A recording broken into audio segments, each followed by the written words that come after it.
So hello guys, welcome to our channel Kingsman the blogger. তো আজকে আমি চলে এসেছি যেখানে আমার উইন্ডশিল্ড প্লাস জিপিএস মাউন্ট যেখানে আমার ফিট হয়েছে, নাম্বার প্লেটও ফিট হয়েছে। আর আজকে আরেকটা জিনিস করাতে চাইছি, সেটা আমাকে অনেকজন জিজ্ঞেস করেছে কোথায় কোথায় কোথায়। আজকে আমি লোকেশনটা ডেসক্রিপশনে দিয়ে দিচ্ছি। টিসিজি দ্য চেন গ্যাং, ঠিক আছে? এটা রুবি হসপিটাল থেকে বাঁদিকে বেঁকে একদম সোজা আসতে হবে, আনন্দপুর মেঘনাথ শাহ কলেজ পের করে। আপনাদের লোকেশন দিতে হবে, একটু অলিগলি আছে, অনেকটা ভেতরে আছে, তো আসতে সুবিধা হবে। তো এটা হচ্ছে টিসিজি সেই লোকেশন। এই যে টিসিজি দ্য চেন গ্যাং বলে যদি গুগলে সার্চ করেন তাহলে পেয়ে যাবেন। এটা হচ্ছে তাদের ওয়ার্কশপ। এখানে সব ধরনের জিনিস পাবেন, উইন্ডশিল্ড, লাইট, তারপরে ন্যাকেল গার্ড, নি গার্ড, নাম্বার প্লেট গার্ড। আর এটা হচ্ছে, এটা কি বলে, হ্যাঁ, গিয়ার প্লেটের কভার, অনেক ধরনের ন্যাকেল গার্ড, ইন্ডিকেটর, গ্রিপ, সবকিছু পাবেন। এই যে এখানে মোটো জিনিয়াসের আছে। তারপর এটা নিজেদের বানানো, এই দাদাদের নিজেদের বানানো। এটা হচ্ছে রোহিত দা। রোহিত দা, একটু বলো তোমার দোকানের সম্পর্কে। এখানে বাইকের modification, the chain gang PCG customs. এখানে যা আপনারা গার্ড হলো, ক্র্যাশ গার্ড হলো, টপ র্যাক হলো, ক্যারেল স্টে হলো, ব্যাকরেস্ট হলো, ফুটরেস্ট হলো, জিপিএস মাউন্ট হলো, নাকাল গার্ড লাগানো ইনস্টলেশন হলো, আপনার উইন্ডশিল্ড লাগানো হলো, উইন্ডশিল্ড আমাদের কাছে অ্যাভেলেবেল থাকবে। লাইট বললে লাইটস লাগিয়ে দেবো, এদের দিয়ে লাইটস অ্যাভেলেবেল আছে। মানে অ্যাক্সেসরি যত গাড়িতে তাজানো জিনিস হয় সেগুলো এখানে পাওয়া যায়। আর তার উপরে আমরা কাস্টম গার্ড এগুলো বানাই, নিজের হাত দিয়ে কাস্টম বানাই। এখানে আপনাকে আসতে গেলে আপনাকে ফোন করে অ্যাপয়েন্টমেন্ট নিয়ে নিতে হবে। কেন কি আমরা কি করি, আমরা জেনারেলি অ্যাপয়েন্টমেন্ট বেসিসেই কাজ করি। আপনারা ফোন করে অ্যাপয়েন্টমেন্ট নিয়ে নিলে কি হয় যে আপনার যে অ্যাপয়েন্টমেন্ট থাকবে, যত টাইমে থাকবে, যত দিনে থাকবে, ওই সময় আমি আপনার কাজই ধরবো। আলাদা কোনো রানিং কাস্টমারকে ওয়েট করতে হবে বা তো কিছু দিন ওকে নেক্সট অ্যাপয়েন্টমেন্ট দিয়ে দেবো। তাই জন্য আমরা বলি ফোন করে অ্যাপয়েন্টমেন্ট করে এলে খুব ভালো হয়। তো এটা হচ্ছে পুরো ওয়ার্কশপ। এখানে আরো অনেক গাড়ি থাকে, আজকে গাড়িগুলো নেই এখনো পর্যন্ত। আমি সকাল সকাল চলে এসেছি। আর আমার গাড়িতে কাজ হচ্ছে, কোনো আছে আর দু তিনটে আছে। দু তিনটে গাড়ি আছে, আমি আগে চলে এসেছি বলে।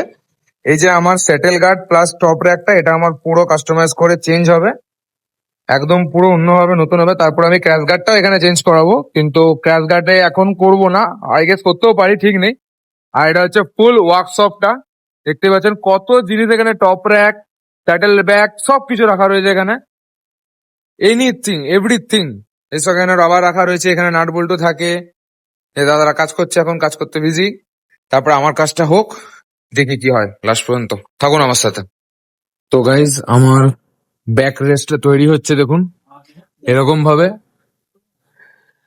একদম অনেকটা বাইরে বেরিয়ে থাকবে, তো কোনো প্রবলেম হবে না আমার। এটার থেকে তো অনেকটাই বেস্ট, কারণ এটাতে সিটটা আমার একটু কভার হতো, তো পিছনে বসতে অসুবিধা হতো যারা বসে। তো এটাতে আমার কোনো প্রবলেম হবে না। আর এখানটাতে একটা লম্বা প্লেট হবে, তারপরে ফুট রেস্ট হবে একটা, এটা এখানে সেট হয়ে গেছে একদম হেভি ভাবে, নো প্রবলেম, আরামসে। এবার ওই দিকটা হচ্ছে, আর এখানটাতে একটা প্লেট লাগবে তার উপরে, আর আরেকটা প্লেট, টপ বক্সে যে প্লেটটা থাকবে ওটা লাগবে। তো বেশ অনেকটা বাইরে বেরিয়ে আছে, জাস্ট একদম পুরো একসাথে সেট আপ। আর এটা যেরকম এরকম ভাবে সেট আপ ছিল, ঠিক আছে, তো এটাতে একটু প্রবলেম হতো। আর এটা একটু টোটালি আলাদা, এখনো পুরো বাকি কমপ্লিট হবে মোটামুটি। এটা এখন আপাতত সেট আপ করছে, দেন এটা আমার মোটামুটি 5-6 দিন পরে এটা আমার কাছে পুরো কালার হয়ে, পেন্ট হয়ে, এই যে এরকম এখানে কালার কোডিং করা আছে, এগুলো এরকম ভাবে পেন্ট হয়ে আমার কাছে আসবে। তারপরে এটাকে আমি খুলে রেখে দেবো, এইটা একদম পার্মানেন্টলি আমার শিফট হয়ে যাবে। তারপরে হবে ক্র্যাশ গার্ড, এখন দেরি আছে। আর আরেকটা জিনিস আমি করব, সেটা হচ্ছে এখানে লাইট লাগাবো, একটা ছোট মিনি লাইট গুলো লাগাবো এখানটাতে, মিনি লাইট ক্ল্যাম্প করে লাগাবো। অনেকদিন ধরে ইচ্ছা আছে, আজকে সেটা করেই দিই, ভালো লাগবে। তো এটা হচ্ছে আমার স্যাটেলাইটের 90% লুক।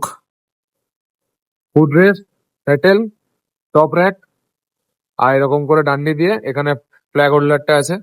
তো এটা আসবে আমার মোটামুটি 3-4 দিন পর, ভালো করে কালার কোডিং করে দেন এটা আমার কাছে ভালো করে সেট আপটা হবে, তখন সেই সেট আপটা আপনাদেরকে রিলে দেখাবো। এটা পুরো আমার ব্লগে দেখতে পাচ্ছেন আপনি। আর এখন আরেকটা জিনিস বাকি আছে, এটা হয়ে যাক, এটা খুলুক, দেন আরেকটা জিনিস এখনো বাকি আছে, ওটা হোক। সো আমার লাস্ট কাজ যেটা ছিল সেটা হচ্ছে এই দুটো ফগ ল্যাম্প এইচজেজির। অনেকদিন ধরে এখানে লাগাবো লাগাবো করছি, কিন্তু লাগানো হয়নি। তো ফাইনালি এটাও, এই দুটো আমার লাগানো হয়ে গেল। তো এর মধ্যে কালার আছে হলুদ, সাদা and lemon green. Lemon green এটা নতুন আমি মানে পেলাম, লাগালাম। আর এটার প্রাইস হচ্ছে 1650 1650, মানে হচ্ছে 1650 টাকা এটার প্রাইস। আর এই ক্ল্যাম্পটা আলাদা রকম, ঠিক আছে, যেরকম ক্ল্যাম্প বানাবেন বা এখানেও লাগাতে পারে, যাদের N160 নাম্বার প্লেটটার জন্য আমাকে ক্ল্যাম্প করতে হলো, নাহলে এখানেও আরামসে লাগানো যায় আলাদা করে, ঠিক আছে, কোনো ব্যাপার না। আর পুরোনো ক্র্যাশ গার্ড আমার লেগে গেল। তারপরে কবে পাবো? মঙ্গল বুধ করে পরের সপ্তাহে, ঠিক আছে, দাদা ফোন করে দেবে আমাকে। দেন আসল ক্র্যাশ গার্ডটা লাগিয়ে, এখানে ফুড রেস্টটা লাগিয়ে, sorry settle settle settle, top rack settle. আমি শুধু ক্র্যাশ গার্ডটা নিয়েই পড়ে আছি, কারণ এটা যতদিন না চেঞ্জ না হচ্ছে ততদিন আমার আরো মাথাটা খারাপ হয়ে থাকবে। তো এটাই হচ্ছে টিসিজির গল্প, দ্য চেইন গ্যাং। আর এখানে পুরো স্টিকার বোর্ড। চলো রোহিত দা, আবার দেখা হচ্ছে পরের দিনে, একদম Fitting এর দিনে। ফিটিং এর দিনে। ততদিনে আমি একটু ঘর থেকে ঘুরে আসি, একটু চিল মেরে আসি। তো চলুন এবার বিলটা করি, এবং বিলটা আমি নেক্সট ভিডিওতে বলবো যে কত বিল হয়েছে, কেমন কি লেগেছে, সব ইন টোটাল আমি আপনাদের নেক্সট যে যখন সেট হবে এটা পুরোটা, সেটা পুরোটাতে আমি সবকিছু বলবো। তো দেখা হচ্ছে নেক্সট ভিডিওতে, ততক্ষণের জন্য tata, good night and stay tune.